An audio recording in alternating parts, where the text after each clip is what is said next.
Reflecting on the past few years, I began to realize some uncomfortable truths about my life at home. Despite contributing financially to the household since I started earning, I had rarely been thanked for my efforts. Even when I handed over money, it seemed to go unnoticed. One day, my mother approached me with a confrontational tone, questioning whether I had set aside any money for myself and insinuating that I wasn't grateful enough for the support I had received from her in the past.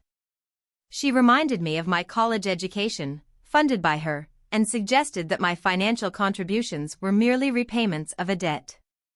I felt a sting of unfairness in her words. While I understood my responsibility as the eldest daughter living at home, I also knew that my income was supporting 4 family members who weren't working full-time. The argument escalated.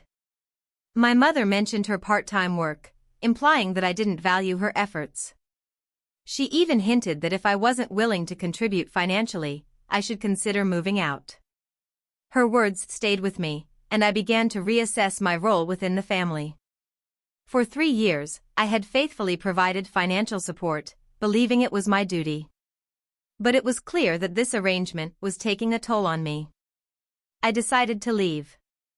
A month after my departure, I received a call that confirmed my suspicions. They regretted taking my support for granted.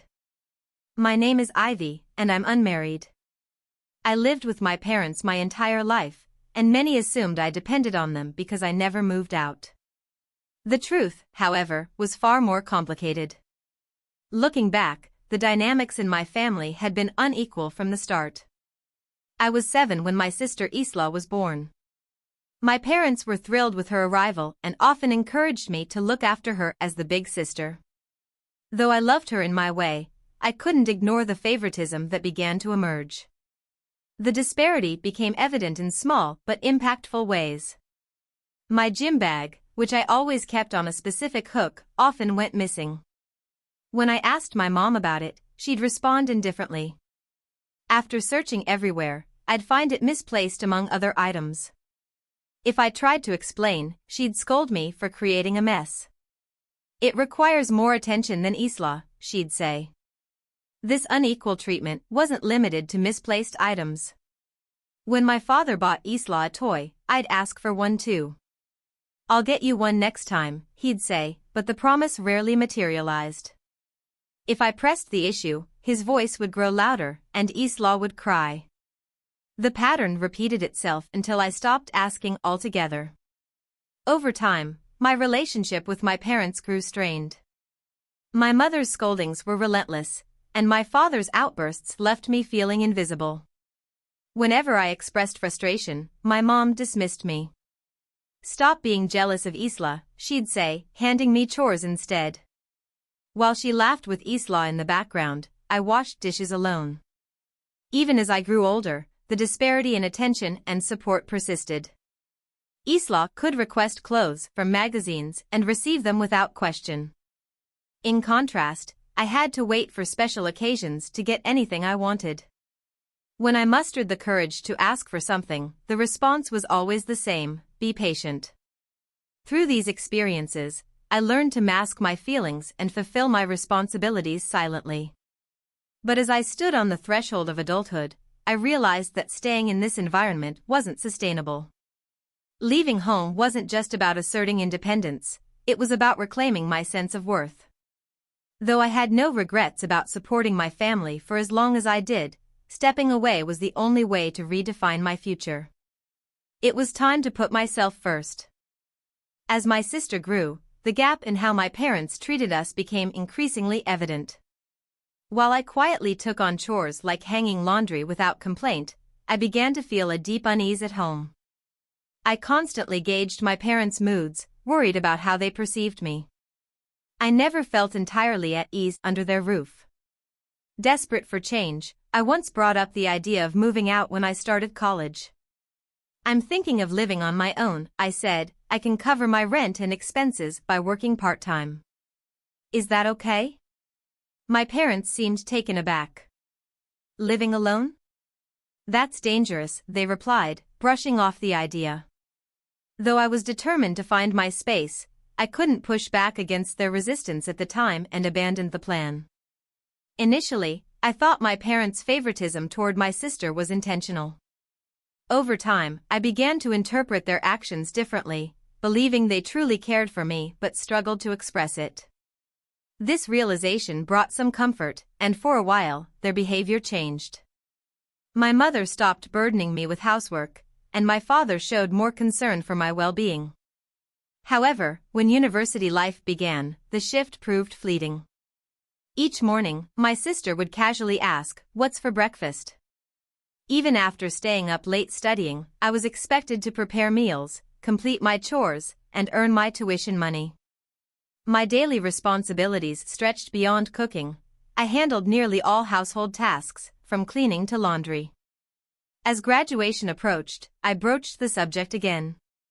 "Mom, Dad, after I graduate, I intend to live on my own," I asserted firmly. They resisted, suggesting I stay until marriage and reminding me of the sacrifices they'd made for my education. Their tears and pleas tugged at my heart, and once again, I gave up on my plans for independence. After graduating, I began working as a sales agent, juggling long hours and relentless expectations. Despite earning my own income, my life at home remained unchanged. I continued to manage the household while my family anticipated every paycheck. My first payday sparked excitement, not for me, but for them. They discussed what to buy without even consulting me. Watching them, I felt like a stranger in my own life. Initially, I didn't mind fulfilling small requests for money. But over time, their demands grew, not just in frequency but in entitlement. Even my younger sister, Isla, who was still in middle school, began to have a say in how I spent my earnings. My salary of $6,150 a month dwindled to a mere $600 after meeting their expectations, leaving me unable to enjoy simple pleasures like dining out with friends or getting a haircut. At work, my unkempt appearance fueled rumors about financial troubles or a secretive personal life. I endured the whispers silently, unable to explain my situation. Over 3 years, despite increasing my salary to $88,000, my financial situation barely improved. My family's demands only grew with my income, leaving me with the same $600 to scrape by. By then, my parents had retired and spent their days leisurely, using their part-time earnings for themselves. They remained oblivious to the burden their demands placed on me. One evening, I came home to find them enjoying desserts in the living room. "It's pudding," they said cheerfully, "there's some left in the fridge for you." My sister, emerging from her room, claimed the last pudding without hesitation. Outsiders might see their lifestyle as ordinary, but surviving on so little, I couldn't help but view their indulgences as extravagant. The imbalance in our financial dynamics drained me emotionally and physically. I longed for a life where I could make my own choices, free from the guilt, obligations, and constant sacrifices that had defined my existence for far too long. For years, I had lived a life dictated by family obligations, where even the simplest pleasures felt unattainable. One evening, as I prepared dinner, I noticed the pudding I had been saving for was already gone. My sister, now 25 and still relying on our parents, and by extension, my income, had eaten it without a second thought. She had neither pursued further education nor sought full-time employment after high school, content to let this cycle of dependency persist. To outsiders, this dynamic might seem strange, even unhealthy, but for me, it was the only reality I had ever known. I felt trapped in an inevitable role, my life revolving around their needs, as if I were destined to sacrifice endlessly for their comfort. A pivotal moment came during a workplace initiative to improve employee well-being. Our company had introduced a counselor, and reluctant participation from my colleagues often left me tasked with unappealing duties.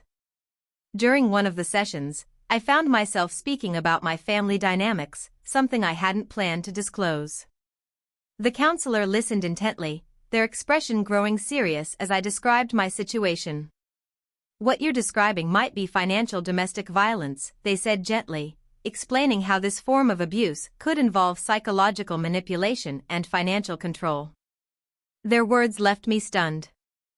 I had never considered that my family's demands and behaviors could fall under such a category. That evening, as if sensing my unease, my father and sister confronted me. "What's wrong?" "What happened?" they asked. My sister, in her usual accusatory tone, added, "Are you complaining about not being thanked for helping us? Isn't contributing financially just a way of giving back? You went to university because of us. You're the eldest, it's your responsibility." Their arguments felt increasingly illogical, and I began to feel the weight of their words less and less. My sister's indignation grew as she continued, "If you don't want to help, then maybe you shouldn't live here. Just leave if you can't accept it." For years, I had rationalized my sacrifices, convincing myself that supporting them was my duty. But now, their dismissive attitude ignited something within me, a deep-seated anger I had long suppressed. Their words no longer felt like reasons, they were excuses to justify their reliance on me. "I'm leaving," I declared. The decision felt liberating as I moved toward the door. At first, their tone softened, panic evident in their voices. "Wait, we were wrong. Please don't leave. Let's live together peacefully," they pleaded, clinging to me with tears in their eyes. But I had made up my mind.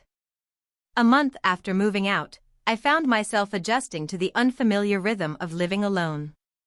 The initial unease gave way to a profound sense of freedom. For the first time, I began to prioritize myself, exploring hobbies, enjoying quiet evenings, and embracing the autonomy of my new life. Then came the barrage of missed calls, over 100 from my family. When I finally answered, my sister's tearful voice begged me to return. My departure had left a gaping financial void. The $77,000 I used to contribute annually had supported their entire lifestyle. Without it, they were struggling. My parents, retired and with significant gaps in their employment history, found it nearly impossible to secure jobs. My sister, with no work experience, faced the same challenge. Despite their pleas, I held firm. Reflecting on the years I had sacrificed for them, I realized how much of my own life I had let slip away. Their financial mismanagement was not my responsibility to fix. It was time for them to confront the consequences of their choices, just as I was learning to navigate mine. Free from the oppressive environment I once called home, I now embrace the freedom to live on my own terms. This is my chance to rediscover who I am and what makes me happy. For the first time, I look forward to a life where my needs come first, with each day bringing new opportunities for growth and joy.